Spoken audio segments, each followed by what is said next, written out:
Hi there, and welcome back to Next Gen New Mexico. From Albuquerque, I'm your host, Joshua Neal, and today we're diving into a topic that's kicking off right now, the start of the legislative session here in New Mexico. If you're tuning in as a political activist or just someone who's curious about how our state government operates, you're in the right place. Let's explore what happens as the legislature begins its work, what you can expect from the session, and what this year's political landscape means for policies and outcomes in our state. So this first segment is on how the legislative session works. New Mexico's legislature meets annually, and this year the session kicks off today.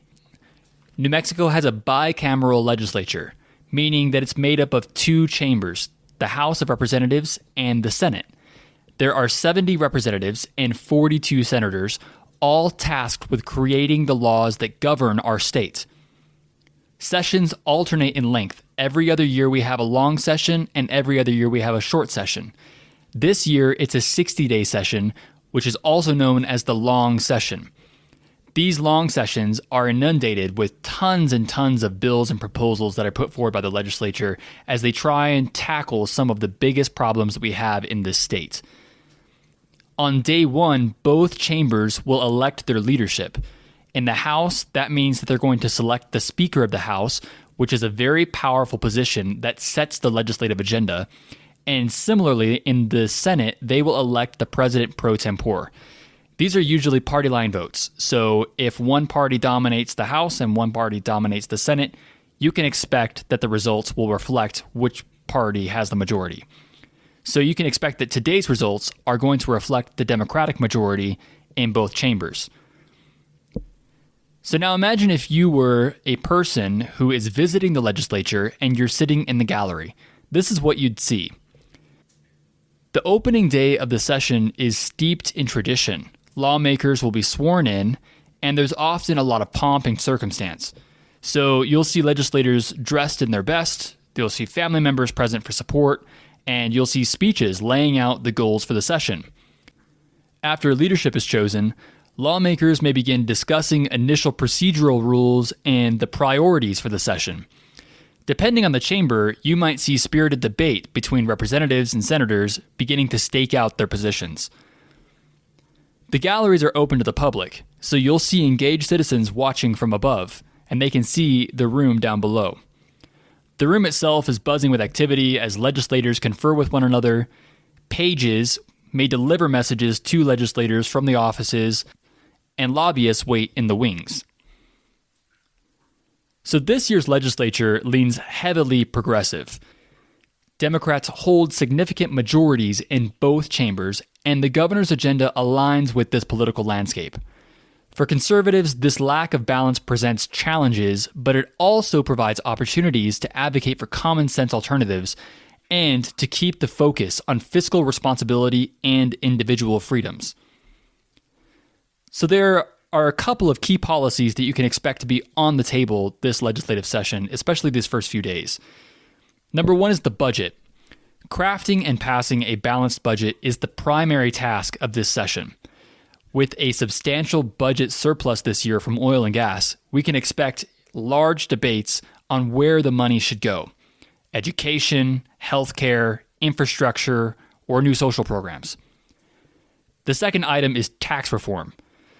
Progressive leaders may be pushing for changes to the tax code, potentially increasing taxes on higher earners or corporations to fund or expand government programs.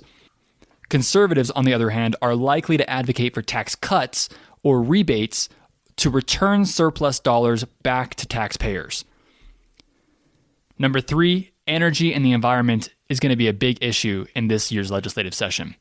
We can expect progressive proposals to target renewable energy goals and regulate oil and gas, which remains a critical component to New Mexico's economy. Number four, crime and public safety are top issues for this legislative session.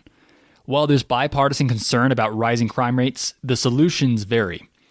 Progressives may push for more gun control measures, while conservatives are emphasizing strengthening law enforcement and addressing root causes like drug abuse. And according to the Albuquerque Journal, this year's focus on public safety bills comes after a special session last July, in which the Democratic-controlled legislature adjourned without debating most of the governor's crime-related agenda. Her bills that did get filed were sponsored by Republicans, who say that Democrats are now championing the ideas that they've supported for years. It also comes as at least 20 New Mexico cities saw a rise in violent crime from 2020 to 2022, with Bernalillo County's violent crime rate 3 times higher than the national average. In addition, Lujan Grisham said that some businesses are struggling to keep their doors open and their insurance policies in place due to repeat vandalism. The governor insisted her concerns about crime are not new, but said the issue has reached crisis levels. At least in part, Lujan Grisham blames that on a resistance from advocacy groups and Democratic legislators to most of the proposals dealing with stiffer criminal penalties. The governor said that she plans to ask lawmakers to pass 2 bills dealing with firearms: a proposed ban on so-called ghost guns, and a limitation on the number of rounds that large-capacity ammunition-feeding devices are permitted to carry. She also intends to support legislation dealing with increased penalties for felons who are in possession of a firearm, saying that those weapons often end up in the hands of juveniles. On the other hand, conservatives are proposing much stiffer criminal penalties. Republicans want to, number one, target the source of the fentanyl crisis by cracking down on drug dealers and keeping those lethal substances off of our streets. Number two, they want to increase penalties for organized crime to ensure that criminal enterprises can no longer prey on our communities. And number three, they want to strengthen the pretrial detention laws to keep individuals who are charged with a violent crime behind bars until their day in court, protecting innocent lives in the process. And the last major issue of this year's legislative session will be education.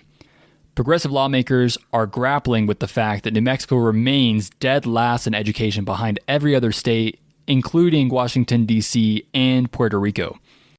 Progressive lawmakers might propose increased funding for public schools and free higher education initiatives.